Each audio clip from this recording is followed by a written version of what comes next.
Breaking చూస్తున్నాం. Gaddar Telangana film awards ఇవ్వాలని తెలంగాణ ప్రభుత్వం నిర్ణయించిందని film development corporation chairman Dil Raju వెల్లడించారు. ఇక ఒక కమిటీని కూడా ప్రభుత్వం ఏర్పాటు చేసిందని అన్నారు. నియమ నిబంధనలను ఫ్రేమ్ చేశామన్న ఆయన 2024కు సంబంధించి అవార్డ్స్ ఇస్తామని అన్నారు. ఇక గద్దర్ అవార్డ్స్ మాత్రమే కాకుండా పైడి జయరాజు, కాంతారావు పేరుతో అవార్డ్స్ కూడా ఇస్తామని దిల్ రాజు అన్నారు. ఉర్దూ సినిమాలను ప్రోత్సహించాలని ఒక అవార్డు ఇవ్వబోతున్నాం. ఇక 2014 జూన్ నుంచి కూడా 2023 వరకు కూడా రిలీజ్ అయిన బెస్ట్ సినిమాలకు అవార్డులు ఇస్తామని దిల్ రాజు పేర్కొన్నారు.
ఇక గద్దర్ తెలంగాణ ఫిల్మ్ అవార్డ్స్ ఇవ్వాలని తెలంగాణ ప్రభుత్వం నిర్ణయించిందని film development corporation chairman Dil Raju వెల్లడించారు.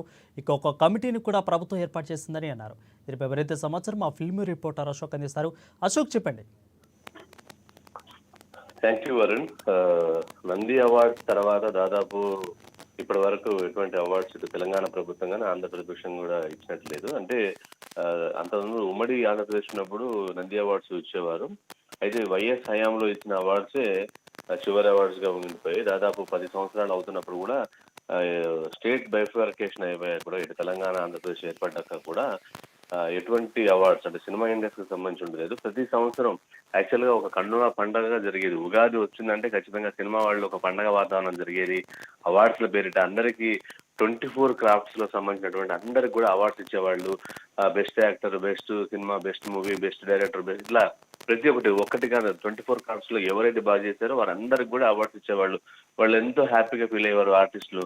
వాళ్ళ సినిమాలో వస్తే కన్నుల పండుగ. అంటే మనకు నేషనల్ అవార్డ్స్ ఎంత అంగరంగంగా జరుగుతాయో స్టేట్ అవార్డ్స్ కూడా అంతే బాగా జరిగింది. నంది అవార్డ్స్ వస్తే ఒక కేటగిరీ ఉండేది. అయితే కేసీఆర్ హయాంలో కూడా సింహ అవార్డ్స్ పెడతా అని చెప్పేసి అన్నారు. ఇప్పుడు కమిటీ వేశారు, అంతమంది, కానీ దానికి కార్యరూపం దాల్చలేదు. అయితే ఎప్పుడైతే కాంగ్రెస్ ప్రభుత్వం వచ్చిందో అప్పటి నుంచి ఈ అవార్డ్స్ ని ఇవ్వాలని ఒక ఆలోచన చేయడం. అంత ముందు బి నరసింహారావు అంటే సీనియర్ డైరెక్టర్, మా భూమి డైరెక్టర్ 1950 చాలా 50 ఏళ్ల క్రితమే ఒక మంచి తెలంగాణ మీద మంచి సినిమా తీసిన డైరెక్టర్.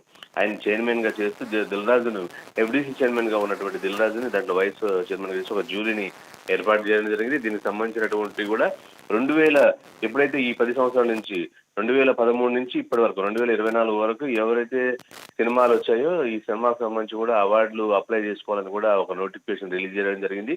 దీనికి సంబంధించి ఎవరు ఎక్కడ ఏ సినిమా ఏ ఇయర్ లో చేశారని ప్రతి ఒక్కటి కూడా అవార్డులు కూడా వారు మనకు ఇవ్వడం జరిగింది. దీంట్లో బెస్ట్ యాక్టర్ నుంచి best female singer, best actor, best villain, ఇట్లా ప్రతి ఒక్క కేటగిరీకి సంబంధించి ఇవ్వడం జరిగింది. ప్రత్యేక అవార్డులు అంటే ఇదివరకు తెలంగాణ గద్దర్ అవార్డ్స్ ముఖ్యంగా మనం మాట్లాడుకోవాల్సిందంటే గద్దర్ అవార్డ్స్ పేరు మార్చారు. సింహ, నంది కాకుండా ఇప్పుడు గద్దర్ అవార్డ్స్ అని ప్రకటించారు. గద్దర్ పేరు మీదనే ఈ అవార్డ్స్ ఇవ్వనున్నట్లు వీరందరికి కూడా ఇస్తామని చెప్పేసి అన్నారు. దీనికి కూడా చిరంజీవి లాంటి వ్యక్తులు కూడా గద్దర్ అవార్డ్స్ ఇవ్వడం కూడా దాన్ని అర్థించారు. సో దీనికి సంబంధించి ఇప్పుడు దిల్ రాజు ఎందాడి క్రితమే ప్రెస్ మీట్ లో చెప్పడం జరిగింది. ఈసారి మాత్రం ఉర్దూ సినిమాకి ఇంతవరకు ఉమ్మడి ఆంధ్రప్రదేశ్ లో ఎప్పుడు కూడా అవార్డు లేదు. ఉర్దూ సినిమా కూడా ప్రత్యేకమైన అవార్డు కూడా ఇస్తున్నారు. అంటే ఉర్దూ భాషను కూడా కాపాడే విధంగా ఉర్దూ కల్చర్ ను కూడా తెలంగాణలో ముఖ్యంగా మమేకం ఉర్దూ ఎక్కువ ఉర్దూ ఉండేది. దీన్ని కూడా మమేకం చేస్తూ ఈ సినిమా అవార్డులో కూడా చేయడం జరిగింది. దాన్ని ఎంకరేజ్ చేస్తున్నారు. అయితే తెలంగాణ ప్రాంతంలో ఉన్నటువంటి 5D జయరాజు బాలీవుడ్ లోనే ఎప్పుడోనే 100 సంవత్సరాల క్రితమే వాళ్ళు బాలీవుడ్ లో ఒక హవా నడిపించారు. అటువంటి 5D రాజు గురి మీద, అలాగే కాంతారావు తెలంగాణ ప్రాంతం కత్తి కాంతారావు అని మనం వింటాం. ఎన్నో వర్సటైల్ యాక్టర్, ఆయన పేరు మీద కూడా ఒక ప్రత్యేకమైన అవార్డులు. అంతేకాకుండా ప్రభాకర్ రెడ్డి అవార్డు, అంటే సూర్యాపేట చిత్తపురి కాలనీకి సంబంధించినటువంటి ఒక 70 ఎకరాల 80 ఎకరాల ల్యాండ్ ని ప్రభుత్వం తీసుకొని ఇప్పుడు కార్మికులకు ఇవ్వడంలో ఒక కీలక పాత్ర పోషించాడు. ఆయన ఆర్టిస్ట్ కూడా, ఆయన పేరు మీద కూడా ప్రత్యేక అవార్డులు. ఈ అవార్డులన్నీ కూడా ఇస్తున్నారు. దీనికి సంబంధించి వీళ్ళకి అవార్డులతో పాటు ప్రైజ్ మనీ ఎంత, ఎవరు అవార్డు వచ్చిన వాళ్ళు కూడా కొంత అవార్డుతో పాటు నగదు పారితోషికం కూడా ఇవ్వనున్నారు. దీనికి సంబంధించినటువంటి నోటిఫికేషన్ నిన్న రిలీజ్ అయింది. దానికి సంబంధించి ప్రెస్ మీట్ పెట్టడం జరిగింది.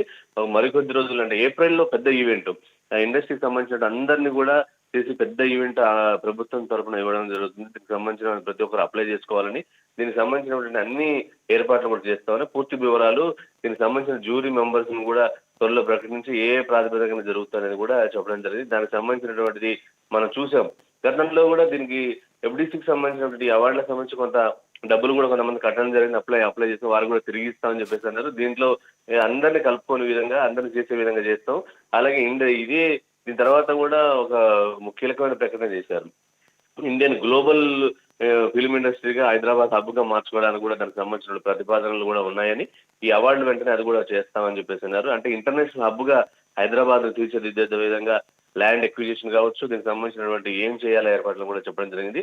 సో ఈ గద్దర్ అవార్డులతో ప్రతి ఒక్కరు సినిమా ఇండస్ట్రీ హర్షం వ్యక్తం చేస్తున్నారు. ఎందుకంటే ఫస్ట్ టైం తెలంగాణ ప్రభుత్వం ఇప్పుడు అంటే బైఫర్కేషన్